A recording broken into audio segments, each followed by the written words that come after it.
ഇപ്പോൾ സമയം 11:30 രാത്രിയാണേ. ജോലിയെല്ലാം തീർത്ത് ഉറങ്ങാമെന്ന് വിചാരിച്ചപ്പോഴാണ് നാളത്തേക്കുള്ള ഒരു ഓർഡർ പാക്ക് ചെയ്ത് വെച്ചില്ലല്ലോ എന്ന് ഓർത്തത്. ഓക്കെ, എന്നാൽ പിന്നെ അതുകൂടി ചെയ്തിട്ട് കിടക്കാമെന്ന് വിചാരിച്ചു. കാരണം ഇന്നിപ്പോൾ പാക്ക് ചെയ്ത് വെക്കുകയാണെങ്കിൽ നാളെ രാവിലെ പോസ്റ്റിൽ അത് അയക്കാൻ പറ്റും. അപ്പോൾ പലരും എന്നോട് ചോദിക്കാറുണ്ട്, നിങ്ങളൊരു ടീച്ചറല്ലേ, നിങ്ങൾക്ക് ഈ തുണിക്കച്ചവടത്തിൻ്റെ വല്ല ആവശ്യമുണ്ടോ എന്ന്.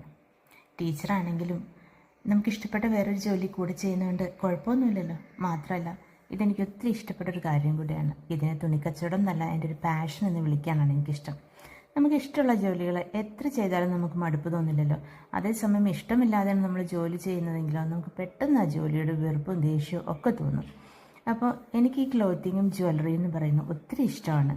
അതുകൊണ്ട് തന്നെ യൂസ് ചെയ്യാനും കാണാനും ഇഷ്ടമാണ്. അപ്പോൾ തന്നെ അതുകൊണ്ട് തന്നെ ഇതിനെ ഒരു സർവീസ് എന്ന് വിളിക്കാനാണ് എനിക്കിഷ്ടം. I help people live A better life. എല്ലാവരും സന്തോഷത്തോടെ ജീവിക്കുന്നത് കാണുമ്പോൾ ഒത്തിരി സന്തോഷമുണ്ട്. മാത്രമല്ല മറ്റൊരാളുടെ ചുണ്ടിൽ ഒരു പുഞ്ചിരി വിടരാൻ നമ്മൾ കാരണമാകുന്നുണ്ടെങ്കിൽ അത് ഒരു വലിയ കാര്യം തന്നെയാണ്. അപ്പോൾ ഈ ഓർഡർ പാക്ക് ചെയ്യുന്നത് ലിജിക്ക് വേണ്ടിയിട്ടാണ്. ലിജി ഇപ്പോൾ ഇസ്രായേലിലാണുള്ളത്. നാട്ടിലുള്ള ലിജിയുടെ മോൾക്ക് വേണ്ടിയിട്ടാണ് ഈ ഓർഡർ നമ്മളിപ്പോൾ പാക്ക് ചെയ്യുന്നത്. ഇസ്രായേലിലെ യുദ്ധത്തിൻ്റെ കാര്യങ്ങളൊക്കെ കേൾക്കുന്നുണ്ട്. ലിജി കുഴപ്പമൊന്നുമില്ലാതെ സുഖമായിട്ട് ഇരിക്കുന്നു എന്ന് വിചാരിക്കുന്നു. ടേക്ക് കെയർ, ദൈവം കൂടെ ഉണ്ടാവട്ടെ. അപ്പോൾ നിങ്ങൾക്ക് നമ്മുടെ ഈ ചാനൽ ഇഷ്ടപ്പെടുന്നുണ്ട്, നമ്മുടെ ഐറ്റംസൊക്കെ ഇഷ്ടപ്പെടുന്നുണ്ടെങ്കിൽ ഒന്ന് ലൈക്കും കമൻറ്റും ഷെയർ ചെയ്തേക്കണേ. സബ്സ്ക്രൈബ് ചെയ്യുക, ഫോളോ ചെയ്യുക, കൂടെ ഉണ്ടാവും.